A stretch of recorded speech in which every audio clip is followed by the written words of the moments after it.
एक आदमी के साथ है न लड़के के साथ है लगा तो बपुआ देखेगा कि देखी ले गवा है कौन में गवा तो उके दाढ़ी रहे तो लौट गया हुआ कहे अरे वो तो मुल्ला लागत है हो का कमाई का खवाई छोड़ो कहूँ पैंट बूसट वाला बताओ तो पैंट बूसट वाला मिल गया। जब मिल गया तो रिश्ता तय हो गया। जब शादी का दिन आया तो उका दुल्हा बनावे खातिर लोग नहावे चले। अब तो दुल्हा अकेले नहा लेते, पहले ज़माने में दूल्हा को नहलाते थे।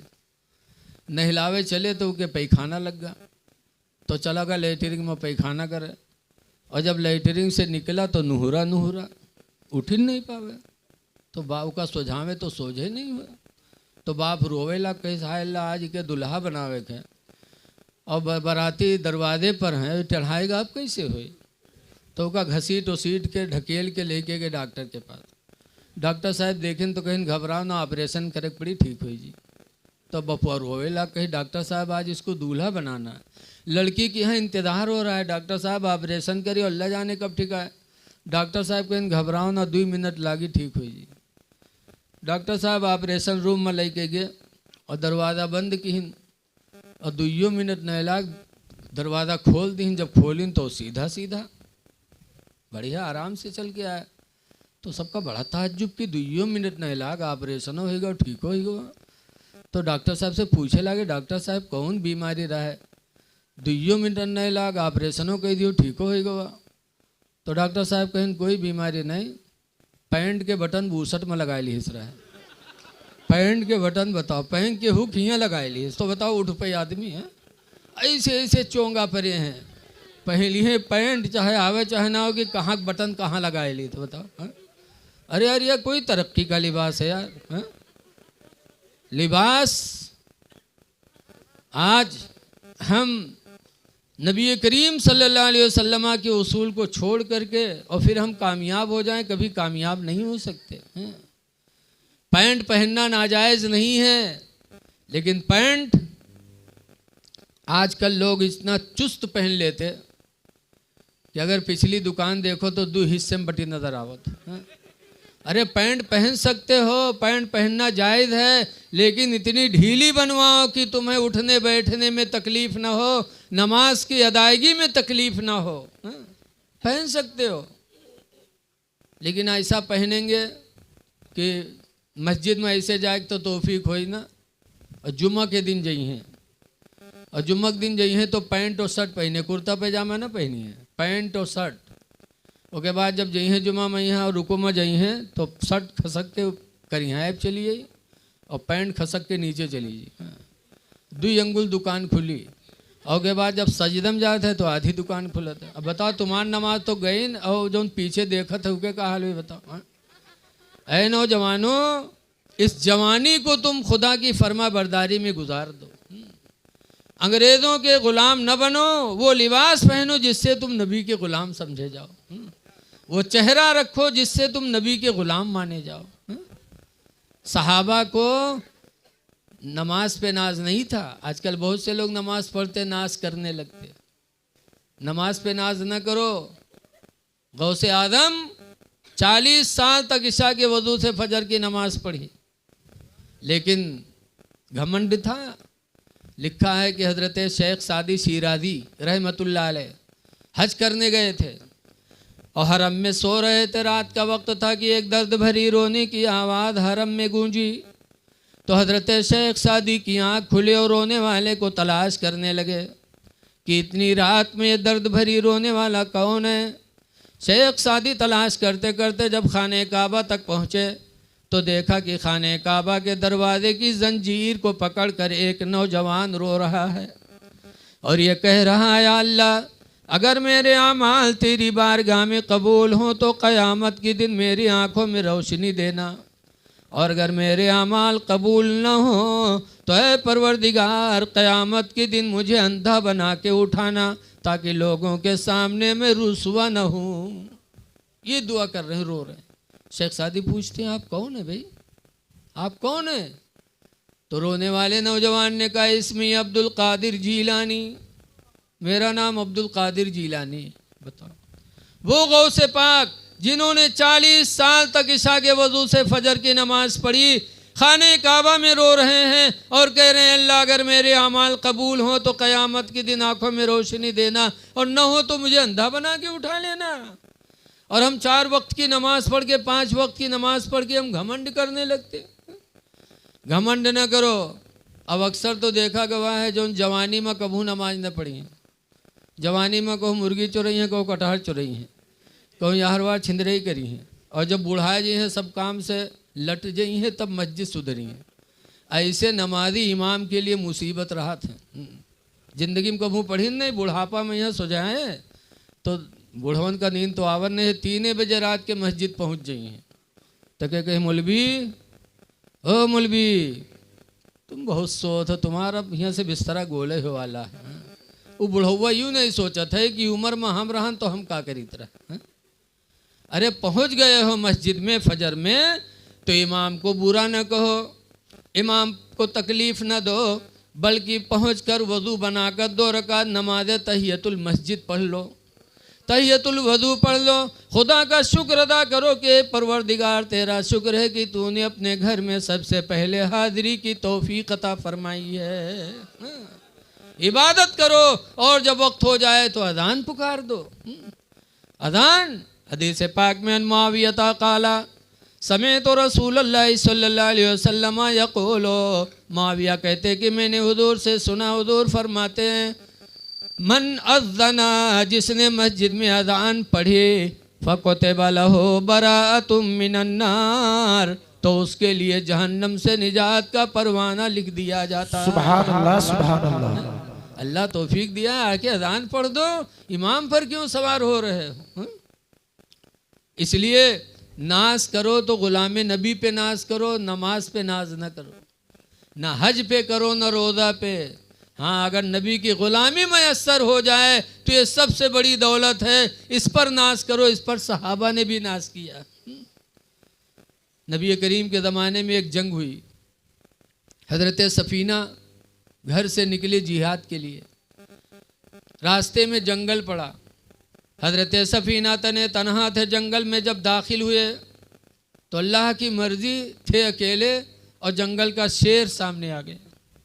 जब शेर सामने आया तो हज़रत सफ़ीना ने क्या कहा, बुखारी की हदीस है मुसलमानों। आज अगर हमका तुमका कहूँ गन्ना खेत में यहाँ अगर शेर मिल जाए तो क्या हाल हुई बताओ मीरगंज वाले? नीचे कपड़ा तो ख़राब हुई जी, हैं छड़ छड़ छड़ छड़ चली है? लेकिन वारे हज़रत सफ़ीना, जब हज़रत सफ़ीना ने जंगल में शेर को तन्हा देखा, खुद तन्हा थे, तो बुखारी की हदीस में उन्होंने कहा था या अबल हारिस, ए जंगल के शेर, अना मौला रसूलिल्लाह, मैं रसूलुल्लाह का ग़ुलाम हूँ। सुभान अल्लाह सुभान अल्लाह। ये नहीं कहा था मैं हाजी हूँ, ये नहीं कहा था मैं नमाजी हूँ, ये नहीं कहा था मैं आलिम हूँ, बल्कि उनको नाज था रसूलुल्लाह की ग़ुलामी पर। तो यही कहा था ना मौला रसूलुल्लाह, मैं रसूलुल्लाह का ग़ुलाम हूँ। सुभान अल्लाह सुभान अल्लाह। जैसे इतना कहा सफ़ीना ने कि मैं रसूलुल्लाह का ग़ुलाम हूँ। बुखारी की हदीस में फ़अक़बलल असदो बसबसतन, वो शेर उनकी तरफ बढ़ा अपनी पूँछ को हिलाते हुए। जानवर पूँछ कब हिलाते हैं? कुत्ता को देखा होगा, जब किसी से मोहब्बत करता कुत्ता तो उसकी पूँछ रुकत नहीं है, टुन टुन टुन टुन टुन टुन टुन टुन। बोलो चलती है कि नहीं चलती? उसकी मोहब्बत की निशानी है। जानवर पूँछ हिलाते हैं जब मोहब्बत किसी से करते हैं। फ़अक़बलल असदो बसबसतन, वो शेर आगे बढ़ा अपनी पूँछ को हिलाते हुए। वक़ब्बल क़दमैहि, और आकर के सफ़ीना के दोनों पैरों को चूम लिया। वक़ाम इला जंबी, और पैर को चूम कर आकर पहलू में खड़ा हो गया।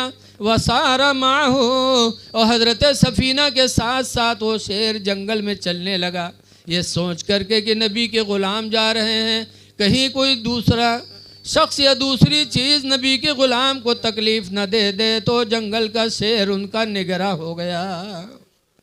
ऐ लोगो, नबी की ग़ुलामी पर सहाबा को नाज था, तो नबी के ग़ुलाम बन जाओ।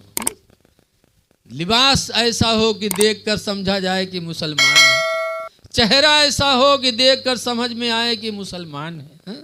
नबी के ग़ुलाम बन जाओ, ताकि दुनिया से जाओ तो ग़ुलाम नबी बन के जाओ और मुसलमान बन के जाओ।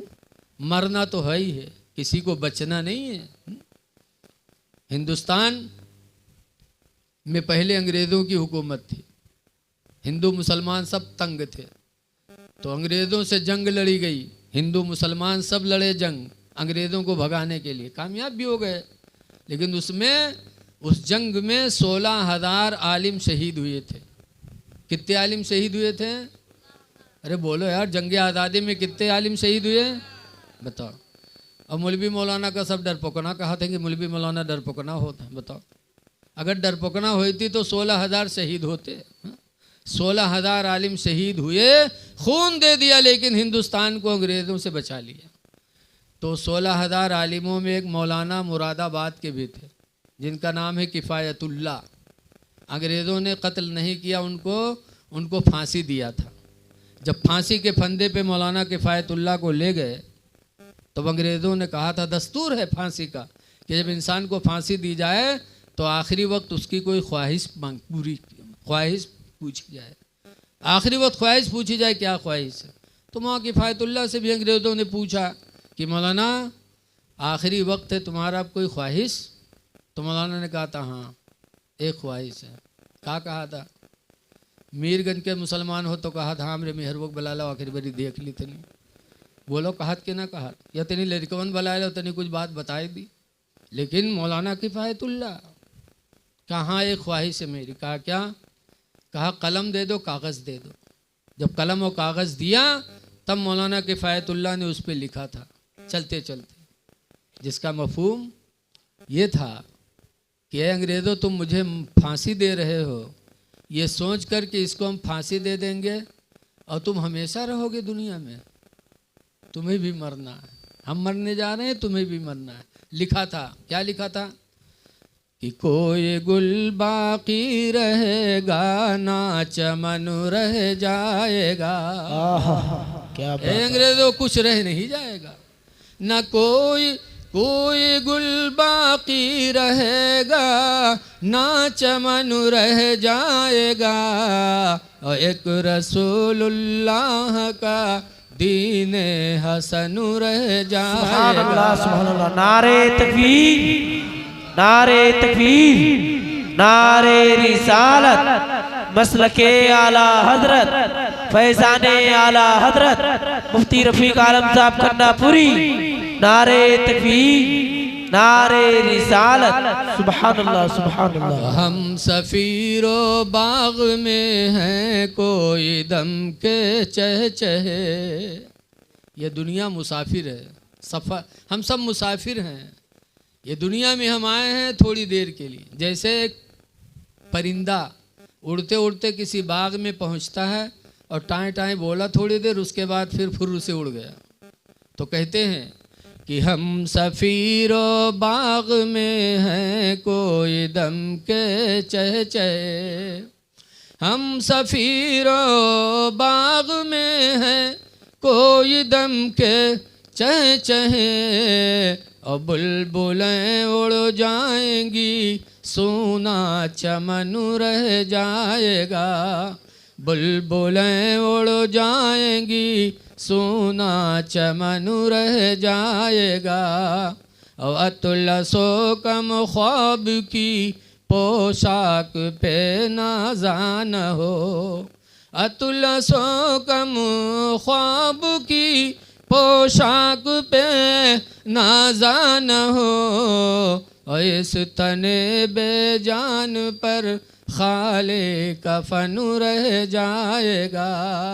चलते चलते उन्होंने नसीहत दी थी, इसलिए लोगों मौत बरहक है, मरना है, इसलिए उससे पहले हम ग़ुलाम नबी बन जाएं, अपने चेहरे से अपने जिस्म से ज़ाहिर करें कि हम मुसलमान हैं। चेहरे पे दाढ़ी सजा लो, हदीस पाक में है कि दाढ़ी कब्र में रोशनी का सहारा है, कि जिसके चेहरे पे दाढ़ी होगी उसकी कब्र मुनव्वर होगी, वो अंधेरी कोठरी की तैयारी कर लो। इसके रसूल दिल में पैदा करो, चेहरों पे दाढ़ियाँ सजा लो। आला हजरत फरमाते हैं लहद में इश्क नबी शह का दाग लेके चले, अंधेरी रात सुनी थी चराग लेके चले। हाँ, तो कब्र में चराग अगर है तो इसके रसूल है और आमाल सालिहा हैं। इसलिए अच्छे आमाल कर लो।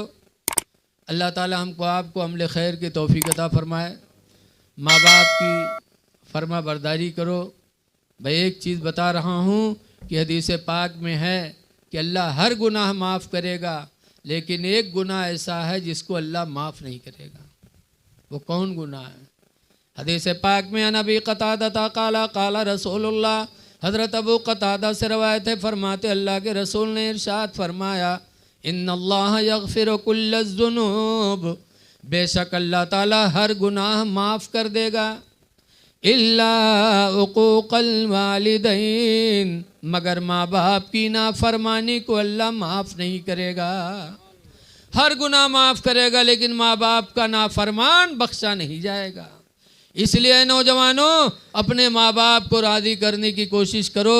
ये हुक्म दें तो इनका हुक्म मानो। अल्लाह ताला हमको आपको नबी करीम सल्लल्लाहु अलैहि वसल्लम की सुन्नतों का आमिल बनाए और रहम दिल बनाए। मैं एक आखिरी बात और बता रहा हूँ कि आज हर आदमी अल्लाह की रहमत का मुंतज़िर है। बोलो, हम भी हैं, आप भी हो कि अल्लाह हम पर अपनी रहमत नाजिल फरमा दे। लेकिन अल्लाह की रहमत किस पर नाजिल होगी? अल्लाह के रसूल ने फरमाया, हुज़ूर फरमाते ला यरहमुल्लाह, अल्लाह उस पर रहम नहीं करेगा। साहबा ने पूछा कौन, किस पर अल्लाह रहम नहीं करेगा? तो हुज़ूर ने फरमाया मल्ला यरहमुन्नास, जो इंसानों पर रहम नहीं करेगा अल्लाह उस पर भी रहम नहीं फरमाएगा। इंसानों पे जो रहम नहीं करेगा, इंसान में हिंदू मुस्लिम सब आते हैं। बोलो, है सब कि नहीं है? हिंदू मुस्लिम सब इंसान हैं। मुसलमान पर परेशान देखो तो उस पर भी रहम करो, हिंदू परेशान हो उस पर भी रहम करो। हमारे बुजुर्गों से भी साबित है। बुस्तान में एक मजूसी था, हजरत बायजीद बुस्तामी का पड़ोसी था। एक रात उस मजूसी के घर में बच्चे की रोने की आवाज़ आई। आज हम लोगों के मोहल्ले में भी बच्चे रोते हैं, तो जब बच्चा कोई रोई तो हम लोग आँख खुली तो क्या गौर की है जी घर के हो कि कोनो पड़ोसी को है। अगर घर का है तब तो उठ गए फलनिया उठे, कहा बात काहे ले को रोत, अगर पड़ोसी सोए रो। बोलो, लेकिन बायजीद बुस्तामी की ज़िंदगी देखो।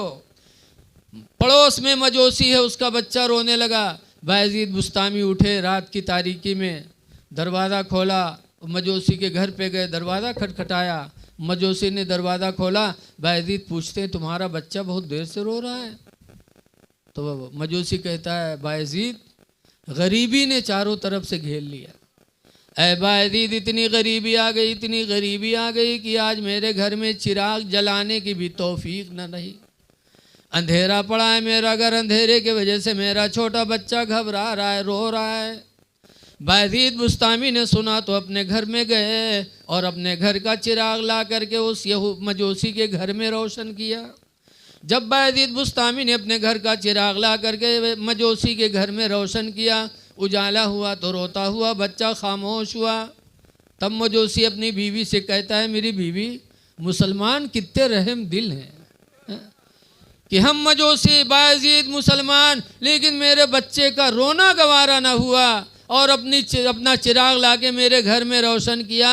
ऐ मेरी बीवी, जब बायजीद बुस्तामी का चिराग मेरे घर में जल चुका है तो बेहतर है कि इस्लाम का चिराग अपने दिलों में जलाया जाए।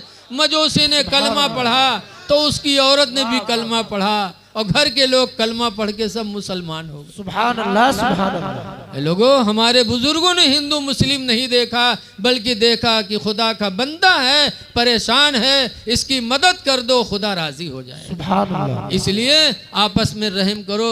जितना रहम करोगे अल्लाह वैसे ही आपकी रोज़ी में भी बरकत देगा और आप पर अपना रहम व करम नाजिल फरमाएगा। इसलिए रहम करो, भाइयों पर भी, पड़ोसियों पर भी, और ख़ास तौर से आजकल लोग तिलाक का मसला बहुत आ रहा है, जगह जगह तिलाक का मसला। बीवियों पर भी रहम करो, इसलिए कि अक्सर औरतें पढ़ी लिखी होती नहीं, शौहर का मर्तबा जानती नहीं। इसलिए अगर कोई औरत बदतमीज़ी कर रही है तो उसको समझाओ, और सब्र करो, मारने पीटने की ज़रूरत नहीं, ना तलाक देने की ज़रूरत। एक पीर साहब थे हज़रत सुल्तान, एक पीर साहब थे खुरासान के, सैयद अबुल हसन, सैयद अबुल हसन पीर थे, खुरासान खिरकान के रहने वाले थे। उनके मुरीद एक दफ़ा सोची नहीं यार बहुत दिन वो पीर साहब से मुलाकात नहीं है, तो चलो पीर साहब से मुलाकात की। 10-12 मुरीद बेचारे चले खिरकान, चलते चलते चलते चलते, पैदल का ज़माना था। खिरकान पहुँचे और हज़रत के दरवाजे पहुँचे तो दरवाज़ा खटखटाया। तो जब खटखटाइन तो हज़रत रहे नहीं, हज़रत की बीवी रहे हजरतैन, वो आएगी, दरवाज़ा खोलिन, मुरीद लोग सलाम किन, तो पूछिन हज़रत कहाँ हैं, तो बीवी चौंकी, कहीं हज़रत हमारे घर में हज़रत को है भैया, कौन हज़रत? कहीं हमारे पीर हज़रत सैयद अबुल हसन खिरकानी। कहीं हाँ वो दज्जलवा का हज़रत कहा तो तुम लोग, उसे मुरीद हो गए हो मक्कार से। आप मुरीद लोग खड़फड़ाने, कहीं हाय अल्लाह हमारे पीर हैं, बीवी दज्जाल मक्कार बताओ थे। तो मुरीद लोग पूछिन कहाँ गए हैं, कहाँ हैं, कहीं जंगल गवा है, अब आवत हुई। लोग खड़े बात ही कर रहे थे, इतने में देखा कि हज़रत अबुल हसन खिरकानी जंगल के शेर पर बैठे हैं और लकड़ियों का बोझ आगे रखे हैं और घर की तरफ आ रहे हैं, शेर पर बैठे। जब आए बीवी देखिस, बस भाग घर में कहा दुश्मनवा शेर बलाए आवाज, वो घर में भाग गए। और मुरीद बेचारे कहाँ चले जाएं।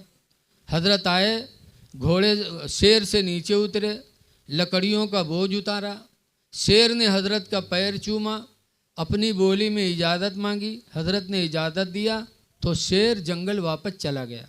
जब चला गया तब मुरीदों ने कहा हुजूर अजीब हाल है आपका, आपका इतना बड़ा मर्तबा कि जंगल का शेर आपकी फर्मा बरदारी कर रहा है, आपके पैरों को चूम रहा है, इतना बड़ा मर्तबा आपका, और आपकी बीवी आपको दज्जाल मक्कार बताती हैं। तो हजरत फरमाते हैं सुनो, ये मर्तबा जो खुदा ने मुझे अता किया है कि शेर भी मेरा फर्मा बरदारी करता, ये मर्तबा जो खुदा ने मुझे अता किया, विलायत अता की, ये उसी बीवी की बदतमीज़ी पर सब्र करने की वजह से। कि जाहिला है, मेरे माँ बाप ने निकाह कर दिया, जाहिलियत की वजह से मुझे तकलीफ़ें देती है, मुझे बुरी सी बुरी बातें कहती रहती है, लेकिन मैंने सब्र किया, ना मारा कभी, ना तलाक दिया, तो अल्लाह ने सब्र की वजह से मुझे विलायत अता फरमा दी। पता चला है कि इंसान जब अपनी बीवी पर अच्छा सलूक करता है, मारता नहीं, तलाक का इरादा नहीं करता, सब्र करता रहता है, तो अल्लाह उस इंसान के दर्जात को बुलंद फरमा देता। इसलिए घर में मारपीट न रखो, नबी करीम के अखलाक को ज़िंदा करो। बीवियों को मारना ये कोई बहादुरी की बात नहीं। बाहर जुतियाए जाओ, घर में आओ तो शेर बन के आओ, ये गलत बात है। बीवी मारने से क्या बहादुरी। लेकिन आजकल के कुछ सास ऐसी हैं जो डईन है, डईन। अगर बतोइया आई और लड़का नहीं मारे सप्ताह 2 हफ्तम, तो मोहल्ला में घूम घूम के वो बुढ़ियावा डईनिया का कहा था, लड़कवा तो हमारे मेहरी आए गवा, अल्लाह जाने कौन घूटी पियाए दी से इते आवत, तो कहे हाथ है नहीं उठत, बताओ कह कह के मार खवावत है। मारना कोई बहादुरी नहीं है। रहमो करम करोगे तो अल्लाह तुम पर रहम करेगा। हाँ, लेकिन कुछ इस टाइम ऐसे बदतमीज हैं जो बीवियों पर जुल्म करते हैं। मौलाना अब्दुल मुस्तफ़ा आज़मी लिखते हैं कि एक आदमी रहा है जो अपनी बीवी बहुत मारे, और बेचारी जब घर से आई थी तो उसके बाप ने रुखसत करते वक्त एक वसीयत किया था। जब बच्ची घर से चली थी तो बाप ने कहा था, बेटी शौहर के घर जा रही हो, खुशी के भी दिन आएंगे ज़िंदगी में, तो बेटा खुशी के दिन आएंगे तो खुदा का शुक्र अदा करना, और मुसीबत के भी दिन आएंगे ज़िंदगी में, तो बेटी मुसीबत के दिन आएंगे तो सब्र करना। ज़िंदगी में कभी शौहर के घर से तुम्हारे कदम निकलने नहीं है बेटी। बाप ने ये वसीयत करके भेजा तो लड़की मार खा रही है, सब्र कर रही है। अब आजकल बिटिया का हम लोग रुखसत करी थे तो घर छुट्टी, माँ बाप छुट्टी हैं तो रोईबे करी, और जब बिटियावा चले टाइम रोवे लागे तो पप्पा का कहा था, जा रे रोवत का है, डराए ना, जा अगर आँखी उठे तो के सारे आँखी फोड़ दे। तू काहे डरात है, जा चाहे 4 बीघा जमीन बिका जाओ का थोड़ा कत्ल कराए दे। बताओ, बप्पा जब पहलवान बनावे पटनायक पठई है तो वहाँ जंग हुई कि वो घर जन्नत बनी है। वो बाप बड़ा अच्छा था, अपने बच्ची को ये तालीम दे के भेजा। लड़की गई, शौहर जालिम मिल गया, सुबह मारे शाम मारे, और लड़की बेचारी सब्र करती रही, मार खाती रही। कुछ दिनों के बाद शौहर के मिजाज को परख गई, तो जैसे शौहर का मिजाज था वैसे चलने लगी। जब वैसे चलने लगी तो मारपीट धीरे धीरे बंद होने लग। जिंदगी में कुछ ऐसे भी दिन आए कि 2 हफ्ता मारपीट नहीं हुई, मारे मौके नहीं, जैसे उनके मिजाज वैसे वो काम करे लग, तो मारपीट बंद। जब 2 हफ्ता नहीं मारे पैस, तो एक दिन मुहारम ठाड़ सोचे कि 2 हफ्ता होगा मारे नहीं, मार चटपटाए। तो मुहारम ठाड़ सोचे कि कौन जुगाड़ लगेगा मारे के। तो एक प्रोग्राम बनाओ के दिल में, कहे जय थे मछली लेके अबे और मछली ला के घर में रख देवे, तके जब बनाए के रखी खाना खाए खातिर बुलाई तो बैठबे तो ये पूछबे कि अरे सब मछली बनाए हैं। तो अगर कहीं सब बनाए हैं तो ये कह के मरबे कि सब काहे बनाए डाले रे, आधा रख दी थी कल का खेबे रे। और अगर कहीं आधा बनाए हैं आधा कल खातिर रखे हैं तो ये कह के मरबे कि मछली हो आधी रख दी है, कल वो सड़ जाए कि न सड़ी रे, आज मारे खे जरूर। बनाए लीस प्लान, गवा मछली लेके आवा घर में रख दीस, तके मुहारम ठाड़ लाठी लिए सोचे। जब बीवी खाना बनाईस तो बुलाईस के हिसाब खाना खाए लो, तो लाठी लेके गवा, कहीं आज तो मरे ही मारेगा। बीवी ने खाना ला के सामने रखा तो पूछा थे अरे सब मछलियाँ बनाए हैं, तो मूढ़ हलाई से जैसे मूढ़ हलाई वैसे उठाईस लाठी, कहीं सारे सब काहे बनाए डाले रे, आधा रख दी थी कल का खेबे रे। कहे अरे रे भूल गई थी, आधी मछली कल के लिए भी रख दिया। अब यू सट, अब आगे कोई सवाल ही नहीं कि माँ चुपचाप बैठ, बना बनाओ प्रोग्राम सब खत्म। तो खाना तो शुरू की, लेकिन खाना कहाँ जाए पेट में, यहाँ प्रोग्राम कैंसिल होगा। खाए पी लिए, थोड़ा बहुत गर्मी के ज़माना रहा, जब खा चुका तो बीवी ने आंगन में चारपाई डाला, बिस्तर बिछाया, ये लेटा। बीवी बड़ी अच्छी थी, गई बेचारी पैर दबाने लगी कि मेरा शौहर है, मेरे लिए रोज़ी कमाया, थका मांदा होगा। वो पैर दबावे लगा, इस जालिम वही चक्कर में पड़ा कि मारी कैसे। आसमान लंग टकर टकर देखे तो आसमान में एक हल्की सी लकीर नजर आई। तो जब देखी लकीरिया का तो बीवी से कहा थे अरे ये आसमान पर लकीर कैसे रे। तो वह देखे तो कहे सो फरिश्तन के सड़क हो, कहीं फरिश्तन के सड़क हो, कहीं हाँ वो उठाईस लाठी, कहीं सारे तो फरिश्तन के सड़क के नीचे हमारे खटिया बिछाया है, अगर उनके मोटर फिसली एक्सीडेंट भवा तो हम मरब की बचब रे दुश्मन, वह पीट पाट के बहाए दीस। बताओ ऐसे बदतमीज हैं जालिम जो अपनी बीवियों पे जुल्म करते हैं। ऐ लोगों, ये अल्लाह की तरफ से अमानत है तुम्हारे हाथों में, न मारो न तलाक दो, बल्कि सब्र करके ज़िंदगी गुजार लो, अल्लाह भी राज़ी होगा, अल्लाह का रसूल भी राज़ी होगा। दुआ अल्लाह ताला इन चंद बातों को कबूल फरमाए और मरहूमा की अल्लाह मग़फ़िरत फरमाए, और इस इदारे को, हर इदारे सुन्नत को अल्लाह तरफ